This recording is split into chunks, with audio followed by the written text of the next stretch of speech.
কি রে ফাজিল বান্দরের লান কইতে বললি ব্যাঙ্গের লান ছড়ায় বসে আছিস কেন কি সমস্যা কি তোর কইতে গেলি এমনিতে উফ হায় আল্লাহ, এটা আমি কারে দেখতেছি?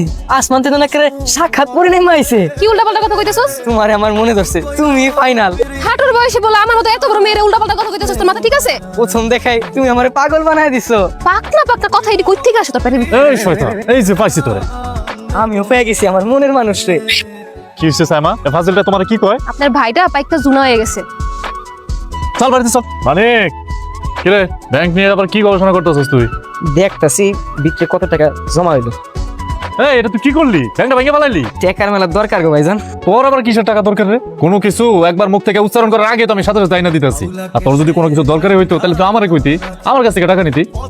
এত শখ করে ব্যাংকটা কিনছো, তার মধ্যে আবার খাইয়া না খায় টাকা জমাস, ওই ব্যাংকটা কি লেগে ভাঙছো? পার্সোনাল কাম গো ভাইজান, পার্সোনাল কাম। এইসব কাম নিজের টাকা দিয়ে করতে হয়, ভাই ব্রাদারের টাকা দিয়ে করলে সফল হওয়া যায় না। নিজের হাতে খাইতে পারো না, তোমার আবার পার্সোনাল কাম না?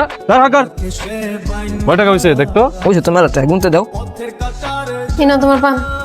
তোরা তো এই পানটা না খাইলে না রাইতের বেলা আমার ভালো ঘুমই হয় না। পান খাওয়া তো বাহানা, এটা তো তোমার ঘুমের ওষুধ। আচ্ছা ভালো কথা, তোর তো ইন্টারমিডিয়েট পরীক্ষা শেষ হয়েছে, এরপর কি করবি ভাবছস? আরো পড়ালেখা করবি নাকি তিন কবুল কইয়া শ্বশুর বাড়িতে চলে যাবি? বুঝছি তো, আমরা তো তাড়াতে পারলেই তুমি বাঁচো। মাইয়া হইয়া জন্মাইছস, একদিন না একদিন তো শ্বশুর বাড়িতে যাইতেই হইব।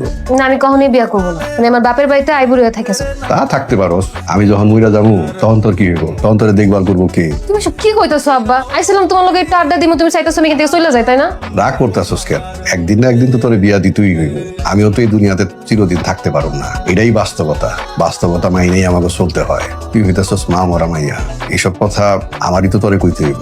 মাত্র পরীক্ষাটা দিলাম, ডিগ্রিতে ভর্তি হই আগে। বিয়ার কথা কইলেই তো আর বিয়ার পাত্র পাওয়া যায় না। তাছাড়া আমি হইতাছি এখানের মেম্বার, তুই আমার একমাত্র মাইয়া, যোগ্যতার সমান পাত্র তো লাগবে। অবশ্য তোর যদি কোনো পছন্দ থাকে আমারে কইতে পারোস, তোর খুশি আমার কাছে সবার আগে। আমি কখনো এমন কোনো কাজ করিই নাই যেটার জন্য তোমার ইজ্জত যাইবো, আর কখনো এমন কোনো কাজ করবো না। এই বিশ্বাস তোর প্রতি আমার আছে। এই সমাজে ভালো মানুষ পাওয়াটা খুব কঠিন। মেম্বার চাচা, মেম্বার চাচা বাড়িতে আসেনি?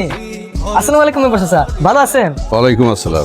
তুই ওই রতনের ভাই মানিক না? জি মেম্বার চাচা। আমাকে বাড়িতে সকাল সকাল কি মনে করে আইলি? আবার হাতে মিষ্টির প্যাকেট? মেম্বার চাচা, আমি একটা দরকারে আপনাকে বাড়ি